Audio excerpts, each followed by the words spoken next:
Oh boy, we have what a wonderful show today. I'm telling you, we're going to have a fun time, and it's going to be with the irrepressible Dave Harris and our team, Mercedes Sparks, and my son Carl Alexander Wallnow, and you know what, Dave Harris. Before we bring him on, I want you to know something. I'm a true friend of Dave's, and when he has to interview the president, he has been able to come over here to our illustrious studio. But I want you to know, Dave, that we also today have the president with us. And I'd like to say hello to the president, President Donald Trump, our special guest. And, you know, I'm tired of people saying he's not intellectual. What do you have to say about that, Mr. President? They say, is Donald Trump an intellectual? Trust me, I'm like a smart person. That's how we have him in the studio today, Dave. You've done a better job than we have. You actually get him live. All right, let's bring Dave in. Welcome, Dave Harris. Hey. Hey, thank you so much for having me, Lance and company. You guys are all amazing. Love you. And yes, you're a dear friend. And yeah, appreciate you having me on today. And you and I have been linked to Donald Trump ever since the beginning. I mean, even from the beginning. I remember I was just reminiscing about the day that I went to Trump Towers to go meet Donald Trump on the first day, and you had a product that was uniquely designed. I was taking all your products at that time, and it was designed to help, I guess, to perspire and get all the toxins out for people that are doing workouts, right? And I didn't know that. It was Interlean. I think it was the product at the time. And I remember putting on my suit and grabbing my briefcase and looking very Trump smart. And it was right after the debate with Marco Rubio, where he was commenting on Rubio with his, you know, perspiring so much. And I walked vigorously down 4 blocks from the hotel I was at, Trump Towers, in the sun, brisk walking, getting a little morning workout. And by the time I hit the Trump Towers, I was literally, I was oozing with perspiration from every pore. I couldn't understand. Well, it was like faucets coming out of my head.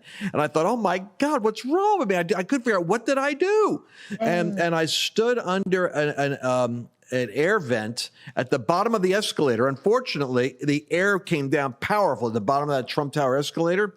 And I stood over there, and I looked so weird and conspicuous that the security came over and said, "Sir, can I help you?" And I explained to him, I'm about to meet Mr. Trump.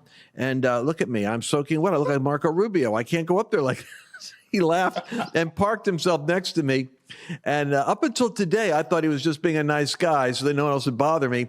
But then Dave pointed out that maybe he thought I was a security risk and I should be closely monitored because of the oddity of my behavior. And so anyway, Dave, you have been with me from the very beginning of my journey with Donald Trump. And dare I say that I've been with you because when I first started going on my Trumpian journey and was doing all my posts and stuff like that, you and I were working together with your company, Uncorked Wellness, and you were just kind of getting involved, just getting started with commenting now and then. But lo and behold, you took off like a house on fire, and I'm still plodding away over there with my media world. And zip, next thing you know, you're up there meeting with Trump, you're doing broadcasts, you're interviewing Trump. It was shocking to see how you just took to this thing like a duck to water, didn't you? Well, I did. I mean, I was passionate about Donald Trump because after the third debate, I was actually out at Rick Joyner's church in South Carolina. I was up there. I was speaking at an event. I was there for Uncorked, the Uncorked products. Actually, you connected me with Rick Joyner. He loved the products as well. He had me out, wanted me to talk about business, heaven and business. And we're up. My wife and I are up in our room, and we watched the third debate. And as soon as that third debate was over, I just had to pour my heart out as to what I felt was at stake for our country. And literally, we had at the time Hillary Clinton that was saying that babies don't deserve rights at any point during a woman's pregnancy, all the way up to the point of birth. And she tried to call him out on it and say, you know, you think women should go to jail if they have an abortion. And he very, very definitely and strongly said, you're talking about harming a baby and ending a baby right before the point of birth. He says, yeah, that's not right. It's not right. And when I heard with that passion and with his courage to not back away from a topic that's so near and dear to my heart because of my own personal story with my wife and what she went through and how she almost didn't arrive and didn't have a chance to thrive because her mom literally went into the abortion clinic and at the last minute decided to leave and chose life. My wife wouldn't be here. Our daughters wouldn't be here. My new grandbaby wouldn't be here if her mom hadn't been courageous and chose life. So being pro-life for me is the crux of the issue. If it's off in somebody's moral compass that they think it's okay to harm an innocent baby in the womb, what else is off with their moral compass? So when I saw Donald Trump championing the pro-life message and movement, I said, I've got to share what I feel is at stake. And I hopped on Facebook. I maybe had 1,500 friends. I shared a very pro-life message as a Christian, as a husband, as a father, as a business owner, and as a member of the Black community. And it's in that order for me.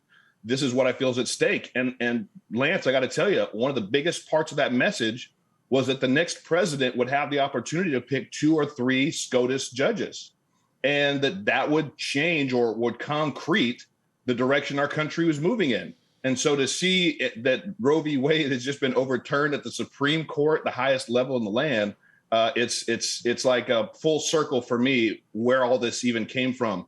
And that message, that original video that was very long, went crazy viral. And that's what really started me on this journey. And I just didn't look back. I kept pushing forward. So it's been a pretty amazing ride. And thank you so much for letting me use your studio to interview President Donald Trump. Yes, twice. well, yeah, and yeah, a little more success than I've had getting him in the studio. So congratulations. I'm working on that for you. Well, actually, I haven't asked yet. You know, I'm a little bit like Jack Benny. I haven't asked. Paula White, they're all friends of mine. But then, you know, guys like you're good at that. You know, you're convivial, you're likable. Hey, I want to come to this, want to come to that, and you do it. What's wrong with me? I'm waiting for him to call me, but he's not calling me. Well, it's that Bible verse, right? You have not because you ask. Yeah, I'm not asking. I should be. I'm not asking, and it's.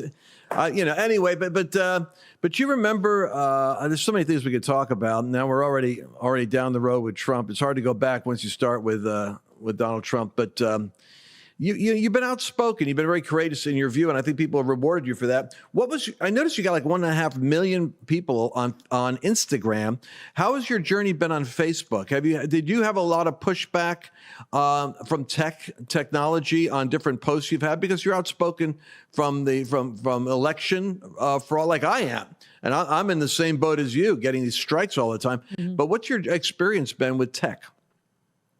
Well, I started on Facebook. I wasn't even on Instagram. That first video end of 2016 was on Facebook, and I plugged away on Facebook only for probably the first year and a half or two. And then I started Instagram, and then I started Twitter, and then I started YouTube. YouTube banned me last year. I had Mike Lindell on twice, and I think that and one other Senate hearing where this doctor was trying to expose and just shed a light on the numbers that the VAERS, the Vaccine Adverse Event Reporting System, were reporting. I just posted that on YouTube, and they gave me a strike for it.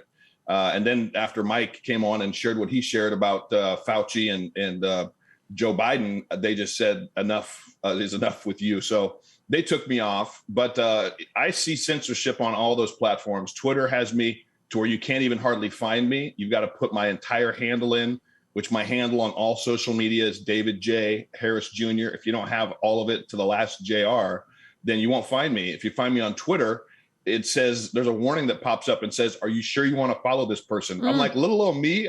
Twitter knows who I am. They got to put a warning on me. Wow. Instagram throttles me constantly, and Facebook, right before the 2020 elections, Facebook took my 2.2 million followers that I have, where I was reaching 100+ million people a month with my posts, and they just throttled it down to where I'm barely reaching a million or two a month. So I've definitely seen and gone through my share of the censorship and the bias from big tech, but people still see me, and people still appreciate my voice and my message. So I still have to be there to try to share those. Well, we're putting you courageously on our platform today, and we believe that we will hopefully not suffer the same fate as Mike Lindell and others, patriots before us. But it happens to me too. I mean, Mercedes, her Facebook page is like really growing, and it's got a reach. What's your reach right now? I have about only like 56,000 people that are following me compared to you guys. No. But I mean, but you look at the Facebook. No, I know the reach is probably 27 million. Right. As a point, as a matter of observation, her reach with 50,000 people. 56, which I might add has been greatly augmented and amplified by virtue of our million people that are doing downloads a month on our show here. That her reach? Like, do you say 20 million, 30 million people? About 24 million in the last. How about 27 this, Dave? They've got me down to 8 million, and I've got 750,000 people that have signed up on my page. I'm down to 8 million. She's got 30 million. Tell me what's up with that. Suppression, I tell you. They're after the black people and the Jews. I'm telling you, there's still you and I have a right to be kvetching. It's the blacks and the Jews constantly being persecuted. If they like Trump. Exactly right.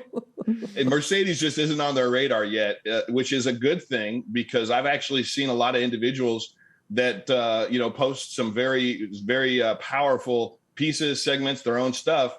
And they've only got, maybe 40, 50,000 followers. And yet it's like Facebook knows who they are and they throttle them down. Mm-hmm. So it's constantly a game. It's self-censorship. I have to self-censor all the time to decide what I'm going to put on any social media platform, because they're looking for any reason to try to shut us down. So kudos to you, Mercedes. And, that means you're going in the right direction when big tech is slamming you, Lance. But true. There is so much more waiting for you over at lancewallnell.com/podcast. This was only an excerpt. This isn't the whole episode. There's so much over there. Be sure you go check it out. lancewallnell.com/podcast. See you over there. People still ask me all the time, Lance, are you still friends with Mike Lindell? Of course, Mike and I are on a regular first. We just call each other whenever we need each other's encouragement. But, I find that I don't have to call Mike when I'm slipping into these slippers. I have various different styles of Mike's slippers. And this one is, of course, the favorite, the gray suede with the snug back on it, because it's got the indoor-outdoor sole on it, the 4-ply cushiony interior with the whole fur. The fur is so much like rabbit fur, and then it's got the silk stitched out exterior.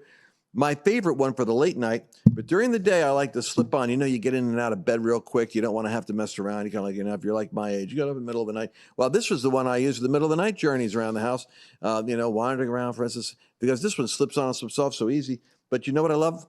The bathrobe. It's probably, if you guys, people are telling me now, Lance, I've got everything. Well, some of you don't, because I found out that I ordered medium and I should have got large. So, I've got the large bathrobe now on order because I ordered the medium by accident. But we're going to be doing our late night shows, and I'm going to be asking you guys what your preferred Mike Lindell stuff is. MyPillow.com, use promotion code Lance. You can get the same stuff I've got for 40, 50, 60% off. MyPillow.com, and use the code Lance. This guy's such a patriot. We all love him, and we support him 100%. Mike Lindell, we're praying for you.